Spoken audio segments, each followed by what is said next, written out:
తెలంగాణకు మరొక 5 రోజులు వర్షం గురించి చెప్తోంది వాతావరణ శాఖ. భారీ వర్షాలు కురుస్తాయని వాతావరణ శాఖ హెచ్చరికలు జారీ చేసింది. ద్రోణి ప్రభావంతో విస్తారంగా వర్షాలు పడతాయంటుంది వాతావరణ శాఖ. ఇక తెలంగాణలో 16 జిల్లాలకు ఎల్లో అలర్ట్ జారీ చేశారు.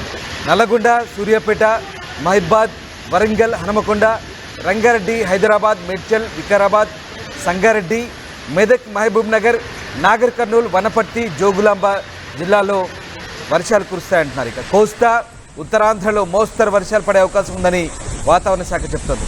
అటు దక్షిణ రాయలసీమలోని పలు ప్రాంతాల్లో కూడా వర్షం పడుతుందని భారత వాతావరణ శాఖ చెప్తుంది. మొత్తం మీద మరొక 3 రోజుల పాటు భారీ వర్షాలు కురిసే అవకాశం ఉందని వాతావరణ శాఖ అయితే అంచనా వేస్తుంది. మరోవైపు తెలంగాణలో ఓవైపు ఎండలు దంచుకొడుతున్నాయి, అదే సమయంలో కొన్ని ప్రాంతాల్లో అకాల వర్షాలు కురుస్తున్నాయి. దీంతో రాష్ట్ర వ్యాప్తంగా విభిన్న వాతావరణ పరిస్థితులు అయితే కొనసాగుతున్నాయి.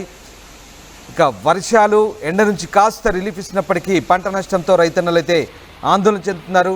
తెలంగాణలో రానున్న 3 రోజులు పలు ప్రాంతాల్లో వర్షాలు కురిసే అవకాశం ఉందని హైదరాబాద్ వాతావరణ శాఖ అంటుంది.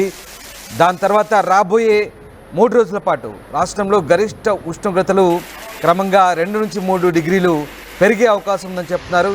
ఈ మేరకు తెలంగాణకు సంబంధించిన తాజా వెదర్ బులెటిన్ కూడా విడుదల చేశారు.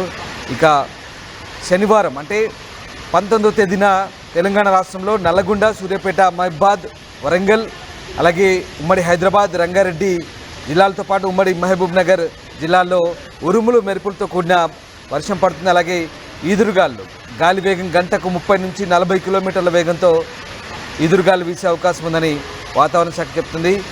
ఆయా జిల్లాలకు ఎల్లో అలర్ట్ కూడా జారీ చేశారు. మరోవైపు ఆదివారం అంటే 20వ తేదీన రంగారెడ్డి, హైదరాబాద్, మేడ్చల్, మల్కాజ్గిరి, వికారాబాద్, సంగారెడ్డి, మెదక్, మహబూబ్ నగర్, నాగర్ కర్నూలు, వనపర్తి, నారాయణపేట, జోగులాంబ జిల్లాల్లో అక్కడక్కడ ఉరుములు మెరుపులతో కూడిన వర్షాలు పడే అవకాశం ఉందని వాతావరణ శాఖ చెప్తోంది.